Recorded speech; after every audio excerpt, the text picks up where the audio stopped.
like we'll always talk about volume and intensity, and right, that's the kind of title of this episode, but it's all meaningless unless you can actually, first of all, say that the exercise is standardized and that the rep is standardized. Like you can read all of the research and be like, oh, we need X amount of sets per week or X amount of reps, blah, blah, blah. But unless you see those exercises being performed, unless you see those reps being performed, and you're like, oh, I know what that actually looked like it's all meaningless. The research is just fucking garbage as far as I'm concerned. Like if you look at any of that research and they don't have videos linked to how they got those trainees to perform those exercises, just don't even read the research. As far as I'm concerned, it's junk, and someone might disagree with that. Someone might be like, oh, well, like you could, say it's whatever, blah, blah. But I have literally seen some of these top researchers put up videos on like Instagram of like, oh, this is how we perform, like, I don't know, a quad extension. And you're like, what the fuck was that? And it's like, if you're saying that we're using that as our standardization for volume for whatever, it's like, that's not the exercises that other people are doing, or like a squat or whatever. It's like, it's impossible to say, right? So while everyone gets caught up on the fucking discussions about volume and intensity and they look at the research for that, it's all irrelevant unless the rep is standardized, unless first of all, the exercise execution is standardized, but in doing so, the rep itself is standardized. What are your thoughts on that, Gary? Yeah, the rep is the unit to start with. And I think a very simple way of thinking about this would be, if I tell you, Paddy, that I've got 10 banknotes in my wallet, like, what does that actually mean? Are we going to just quantify it just as the number of notes, or are we going to say, is it €5, €10, €20, €50? Clearly that matters. And that's kind of the way you should be thinking about your sets, that saying, oh, I did 20 sets, like, yeah, it's informative. And, if you do have 20 banknotes in your wallet, like, yeah, there's probably a decent bit of cash in there. It's probably not a fiver. But then again, do I really think he has 10 €100 notes? Like, not so sure. So when it comes to like training, I kind of think of it in the same way. If someone tells me they're doing 20 sets, I'm like, right, they're probably not, €500 sets, they're probably not €5 sets because the person has been training for a while. But, I'm just not 100% sure of what exactly we're looking at. Like, what does that actually mean? And first we start with the rep, how do your reps look? And then, so how does the individual rep look? That's the first level of analysis. Then are you replicating how that rep looks from rep to rep to rep to rep to rep? Or is the first rep totally different to the 8th rep, because that can happen.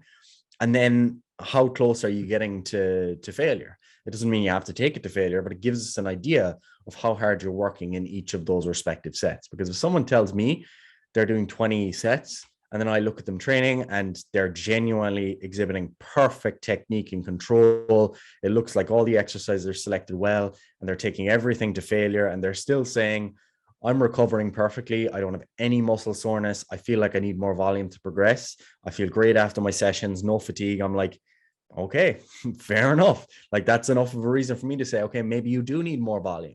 But if I look at someone training and, their reps are varying loads, their technique is off, the individual reps don't look great, I'm not going to be in a rush for them to be increasing their volume. I'd rather that we standardize the rep first and foremost. So that's absolutely my perspective. I tend to find that in coaching, that when people work with me and they send me training videos and everything, they tend to, and even just by virtue of getting coaching in the first place, independent of the videos, they tend to get more out of less sets when working with a coach. I think that goes for most things, really, where if you're being watched, or you feel like you're being watched, or you're accountable to someone, you put in a bit more effort and you're a bit more honest with each rep and each set.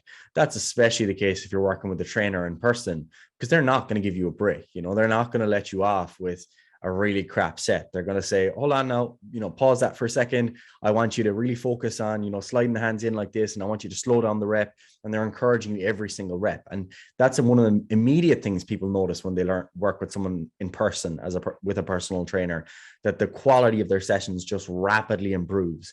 And this is why a lot of trainers will get away with being able to train a client for just an hour, sometimes even 30 minutes, because that's so much more effective than the 30 minutes or 60 minutes that the person trains in the gym themselves, Yeah, 100%. So look, it needs to be like, again, the rep is the fundamental unit. There's no escaping that, right?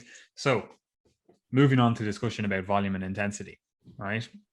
the first thing we want to do is talk about intensity, because like you said, and I would definitely agree, I think the vast majority of people are, well, especially, yeah, I'm going to say the vast majority of people could probably get more from doing less, right? They could probably spend a little bit more time doing less volume overall, which we'll call volume the amount of sets that you're doing.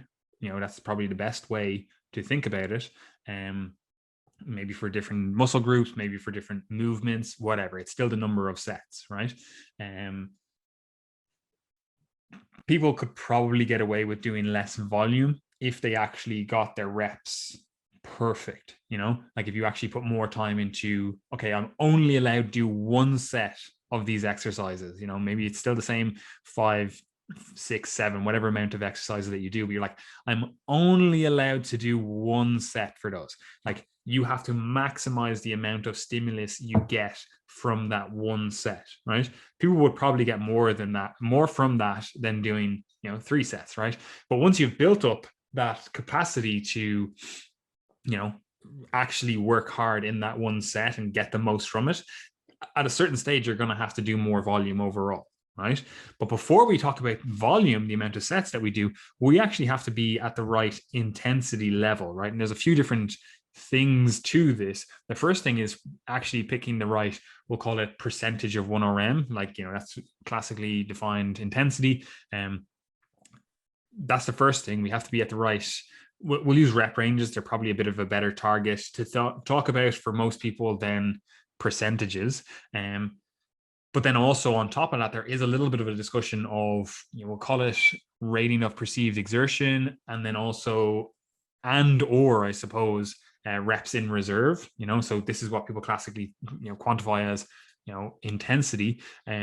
So the first part of the discussion is there are a number of rep ranges, and those different rep ranges do elicit slightly different adaptations, right?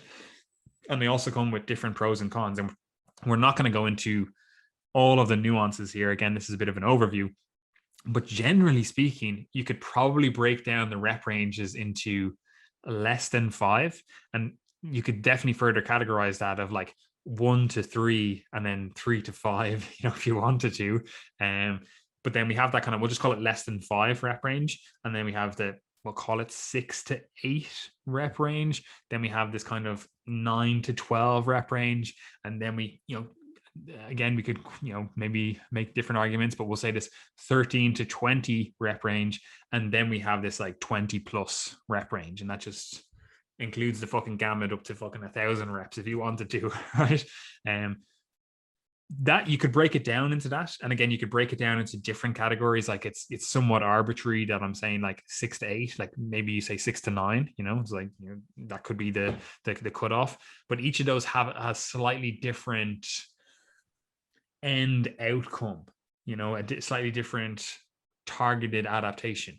But what are your thoughts there, Gary? First of all, on breaking those rep ranges down into that, do you think of a similar, rep range target, whatever? And then also speak to what those different rep ranges are actually doing a little bit more. Yeah, I think 1 to 3 is somewhat distinct from 3 to 5, and then I've got my 5 to 8, and then whatever up to 20, and then beyond for crazy people. Effectively, most of the time I'm programming the 5 to 20 rep range.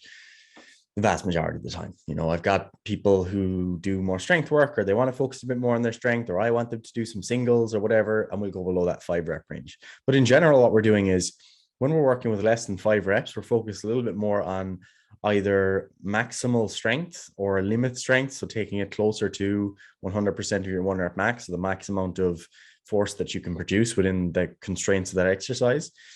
Or what we're doing is we're focusing on maybe high velocity strength or powered explosiveness, whatever you want to call it, or just kind of technical prowess, we could say. So for example, if someone is doing like a clean and jerk type exercise or hang cleans or something like that, I'm generally doing less reps with someone if they're doing that, because we're trying to master the technique. We're trying to be super explosive. And what you'll find is that if you're trying to be explosive with an exercise, especially if it's got a few technical components, if you're doing more than 5 reps, you're trying to do sets of 12 or whatever, the technique just starts to degrade. And that's one of the things you see very frequently in CrossFit. It would be one of the primary criticisms of a lot of CrossFit gyms would be that they don't ensure people have a solid base of weightlifting prior to having them do very high reps of advanced weightlifting exercises. It's not always the case. A lot of CrossFit gyms don't do that, but it is often the case. So the less skilled you are at an activity, the more your technique is going to degrade when fatigue comes to bite you, effectively. Again, anyone that's done a martial art, that becomes very obvious. You're doing something in drilling and you're like, oh, this is easy. This is great. I've got this idea. And then you're fatigued and it's 3 minutes in and you're dying and your brain's just not even working anymore. Exact same thing happens in the gym.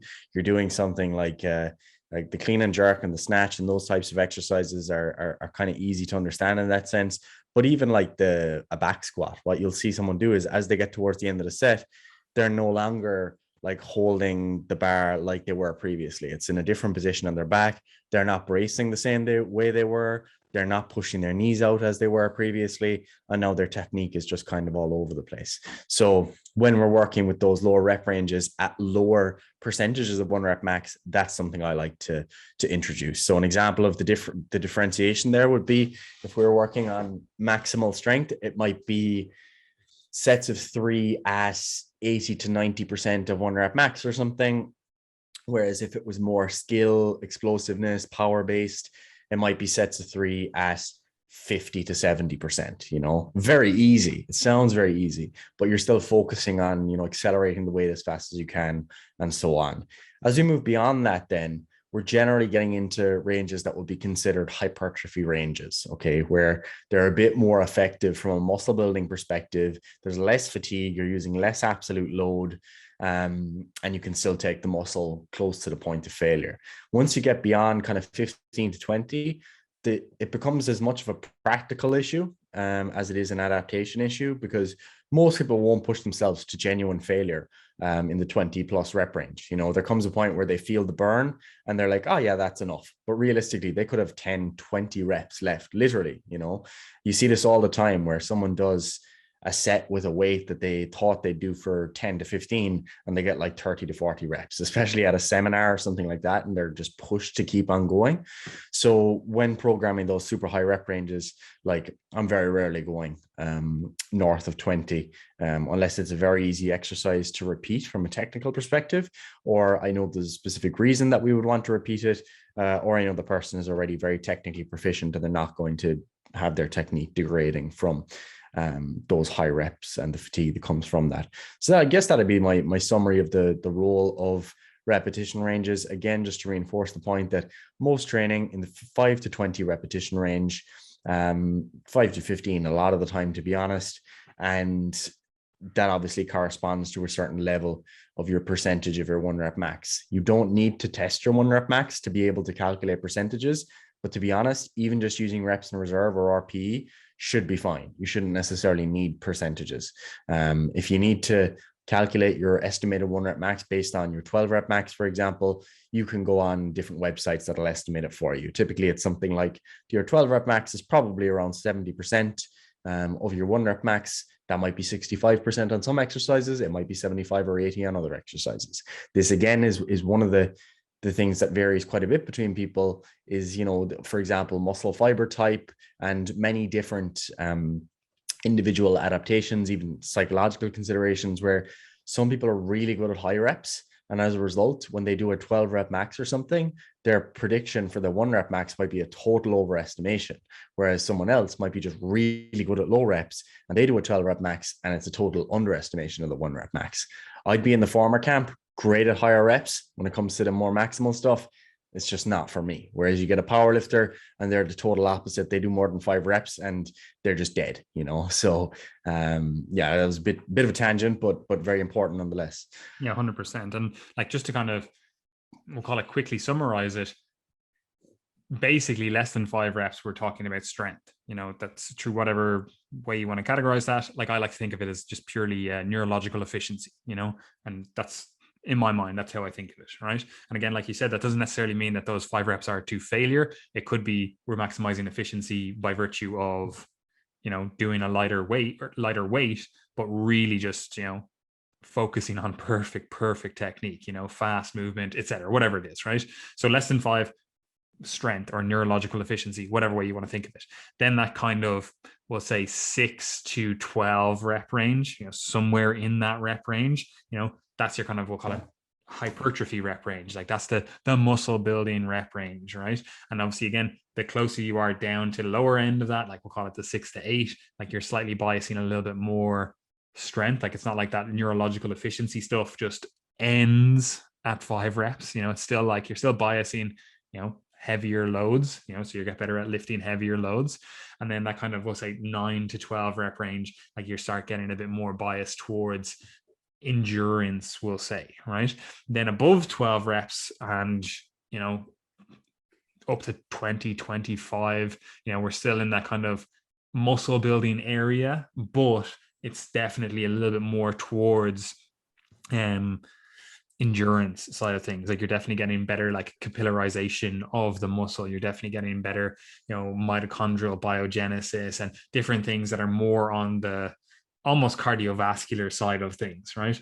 And then when you start getting into just the like 25 plus, it's basically just how good can you buffer acidosis? It's like that's basically what you're building, which is again part of endurance, part of that. And obviously they do still build muscle, but like Gary said, it becomes a bit of a practical thing where most people are going to feel that acidosis. They're going to feel that buildup of even blood in the muscle. And they're just not going to push beyond that, like it's just impractical for a lot of people, and if we're talking about, general population, where should you be rep range wise? It's probably going to be in that 6 to 15 rep range. Like you could say 6 to 20 rep range, but somewhere in that rep range is probably where you're going to do the majority of your work, right? So we have that. We've got the perfect rep. We've got that ideal. We're working somewhere in that 6 to 15 rep range. Cool, right? Now we have to talk about sets. Like how much volume are we actually doing, right? And this is an impossible question to actually answer because it is so individual, right? And as I said, like I just don't agree with the research because I don't think they've standardized reps. So we can't even use the research to fully guide us, right? So we actually have to do a bit of, we'll call it practical research. And some of that practical research does actually align with what they say in the more formal research, but I still don't trust the formal research, right? But practically speaking, if we talk to like bodybuilders, if we talk to different people that are trying to maximize their physique, they probably would say that 10 to 20 sets for a certain muscle group is probably where we want to be if we're looking to maximize like muscle building, right? And again, obviously individual response, different exercise selection, et cetera, et cetera. There's a huge amount of variables. A lot of them we've already talked about, right? And then in terms of strength building, and we're talking about this like below 5 rep range, generally you're not going to see someone say, oh yeah, I need 20 sets of below 5 rep maxes for a given muscle group. Like someone's not going to be like, oh, I do like triples and I need to do 20 sets of that per week to see development of strength. That's generally not the case. If we're talking about purely strength development, usually it's less sets, in terms of the amount that needs to be done. And again, that's just from a practical aspect, from people talking about it. And that could just be a practical aspect as well, where, if you do more of that heavy work, like your joints are just not going to be pleased with you,